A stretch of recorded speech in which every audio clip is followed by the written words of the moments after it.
안녕하세요, 이상길입니다.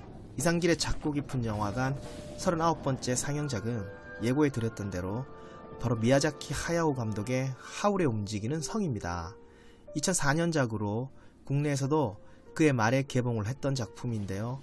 개봉한 지 벌써 15년이나 흘렀지만 그 시절의 추억들과 함께 아직도 많은 이들의 기억 속에 강렬하게 남아있는 작품이 아닐까 싶습니다.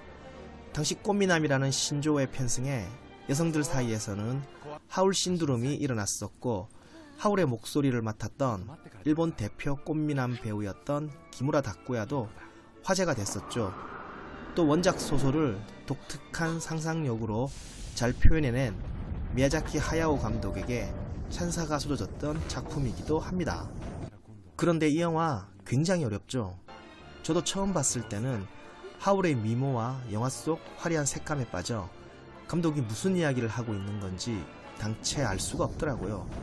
구체적으로 하울의 움직이는 성은 대체 뭘 의미하고 그는 왜 거기서 살고 있고 그 성을 움직이는 불덩이인 켈스포와는 무슨 관계인지, 특히 하울이 켈스포와 맺은 계약이란 어떤 것이고 하울은 왜 밤마다 악마 같은 모습으로 변해 전쟁터로 나가는지, 그리고 전쟁은 누가 벌이고 있고 왜 일어난 건지 등등.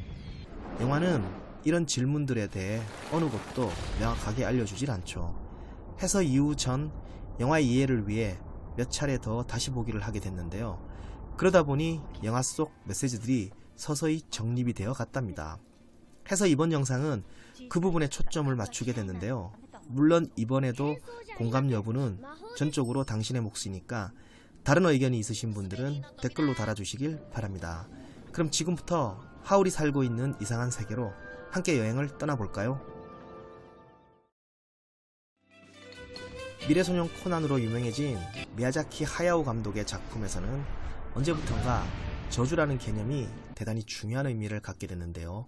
그 대칭점에 선 개념으로 작품 속에 자주 등장하는 마법보다도 비중이 더 크다고 전 본답니다. 마법이 동심을 자극한다면 저주는 현실을 직시하기 때문인데요. 그렇게 미야자키 하야오 감독은 인류를 위협하는 전쟁이나 환경오염을 인간에게 내려진 저주로 풀이했고, 심지어 사람이 점점 나빠지는 것도 저주에 걸렸기 때문으로 봤답니다. 그러한 그의 태도는 환경오염 문제를 다룬 1997년작 월령공주를 거쳐 자본주의에 꽂힌 회사라는 조직 내에서 갈수록 매몰되어가는 인간의 정체성에 대해 이야기한 2001년작 생과 치히로의 행방불명을 지나 하울의 움직이는 성에서는 거의 정점을 찍게 되죠. 그리고 그는 하울의 움직이는 성을 통해 그 모든 저주의 근본적인 원인을 주인공 하울이 걸린 저주에 담아내고 있는 게 아닐까 싶은데요. 단도직입적으로 말해 하울이 걸린 그 저주란 바로 마음의 부재랍니다. 또 하울의 움직이는 성에서는 그걸 통해 외모지상주의라는 저주에 걸린 세상에 경종을 울리려 했던 게 아닐까 싶은데요. 제가 왜 그렇게 생각하는지는 이제부터 제가 하는 이야기에 귀를 잘 기울여 보시길 바랍니다. 하울의 움직이는 성에서 마법사 하울은 괴상망측하게 생겨먹은 움직이는 성에 살고 있습니다. 그 성은 외관도 그렇지만 내부는 무지하게 지저분하죠.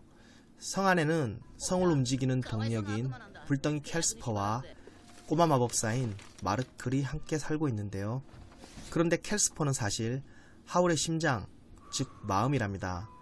영화 뒷부분에 나오지만 어렸을 때 하울은 이름 모를 들판에서 별빛으로 추정되는 뜨거운 불덩이를 삼킨 뒤 마음과 몸이 분리되는 저주에 걸려 심장을 토해내게 되죠. 이후 하울의 심장은 불덩이와 하나가 돼 하울의 성을 지키게 되는데요. 그게 바로 불의 악마 켈스퍼죠. 심장이 마음을 상징한다면 하울은 늘 마음을 성에 두고 외출합니다. 하울의 성이 사람의 심장을 닮은 건 바로 그런 이유가 아닐까 싶은데요. 한편 마음이란 건 마법사 같은 거죠. 가고 싶은 곳이나 그리운 곳이 있다면 마음은 언제든 쉽게 가죠. 성의 출입문에 달린 둥근 표식의 색깔만 바꾸면 장소가 바뀌어버리는 건 그런 의미가 아닐까요? 아무튼 하울의 성은 켈스퍼에 의해 움직이고 켈스퍼는 하울의 심장과 하나가 되면서 계약이라는 저주에 걸리게 됩니다. 그러니까 캘스퍼는 원래 불덩이였잖아요. 그런데 하울이 그걸 삼키면서 꺼질 뻔했는데 하울의 뜨거운 심장과 결합되면서 꺼지지 않은 채 몸 밖으로 튀어나오게 됐죠. 대신 캘스퍼는 꺼지지 않고 계속 살기 위해 하울의 말을 잘 들어야 했던 거고, 하울은 또 심장과 같은 캘스퍼의 불길이 꺼지게 되면 자신도 죽게 되니 그가 꺼지지 않게 불씨를 잘 보살펴야 했던 거고요. 이게 바로 하울과 캘스퍼 간에 맺어진 계약의 실체랍니다. 어쩌면 이런 설정을 통해 감독은 현대인들에게 있어 이제 마음이란 건 계약을 맺을 정도로 자신의 정체성에서 많이 멀어졌음을 이야기하고 싶었던 게 아닐까요? 그런데 하울의 심장과 함께 그의 마음을 갖게 된 캘스퍼는 황무지 마녀가 호시탐탐 노리는 존재입니다. 황무지 마녀는 영화가 던지는 메시지와 관련해 굉장히 중요한 역할을 하는 존재인데요. 그녀에 대해 잠시 말하자면 현실에서 그녀는 속된 말로 성형수술 대마왕이라 말할 수 있을 것 같습니다. 그녀는 원래 노인인데도 젊음을 탐하며 성형수술로 본래 모습은 가린 채 꽃미남인 하울의 심장을 가지려 하죠. 마음을 얻으면 다 얻게 되는 것이니 어찌 보면 그녀는 하울을 사랑했다고도 볼 수 있겠네요. 아무튼 감독은 그녀를 통해 현실에서 성형수술을 통해 젊음과 사랑을 탐하려는 요즘 세태를 풍자하고 있는 게 아닐까 싶습니다. 또 이름이 황무지 마녀인 건 외모에만 지나치게 집착하다 보니 마음이 텅텅 비었기 때문에 그런 건 아닐까요? 하지만 감독의 외모 지상주의에 대한 비판적인 시각은 하울에 대해서도 마찬가지인데요. 보시다시피 하울은 초절정 꽃미남입니다. 하지만 자신이 살고 있는 성은 지저분하기 그지없었죠. 뭐 어차피 남에게 보여지는 건 외모가 거의 전부인 만큼 하울은 마음을 두고 온 성이 지저분해지든 말든 신경 쓰지 않고 외모만을 가꿨습니다. 그리고 그런 하울은 매일 밤 전쟁터로 향하는데요. 그는 다소 흉측한 모습에 새로 변해 전장을 누비며 폭탄을 제거합니다. 사람들이 다치는 게 싫었겠죠. 아마도 감독은 이 부분을 통해 비록 저주에 걸려 외모에만 집착하는 하울이었지만 본성은 선하다는 걸 말하고 싶었던 게 아닐까 싶은데요. 현실에서 우리도 마찬가지죠. 다들 외모에 집착하며 살아가지만 그렇다고 본성이 나쁘진 않잖아요. 타인에게 상처 주는 것도 싫어하고. 그런데 그런 어느 날 하울의 성에 마음씨 착한 소피가 입성하게 됩니다. 소피는 황무지 마녀의 저주로 순식간에 할머니가 되어버렸고 집을 나와 지낼 곳을 찾다가 우연히 하울의 성에 당도하게 됩니다.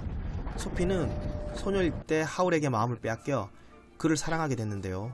마음이 예쁜 소피는 지저분한 성을 청소하는 것부터 시작해 마음과 몸이 분리되어 버린 하울의 저주를 풀어주기 위해 애를 쓰게 되고, 그런 소피의 착한 마음에 몸과 마음이 분리되어 버린 하울의 저주도 점점 풀리게 되죠.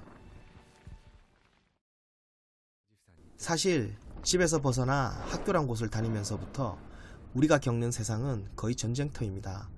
상대방을 밟고 일어서야지만 내가 살 수 있다는 논리를 자연스럽게 받아들이기 시작하는데요. 이미 그때부터 인간의 마음은 뭔가 분리되어 버리죠. 소위 하울의 저주에 걸리게 됩니다. 하울처럼 마음은 늘 자신의 성에 두고 외출을 하죠. 전쟁터같이 잔인한 바깥 세상에 마음까지 갖고 가기는 당연히 부담스러울 터, 그래서 세상 속에 나가서는 무엇이 옳고 그른지 알려고 하지도 않을 뿐더러 알아도 겉으로 표출하기가 힘듭니다.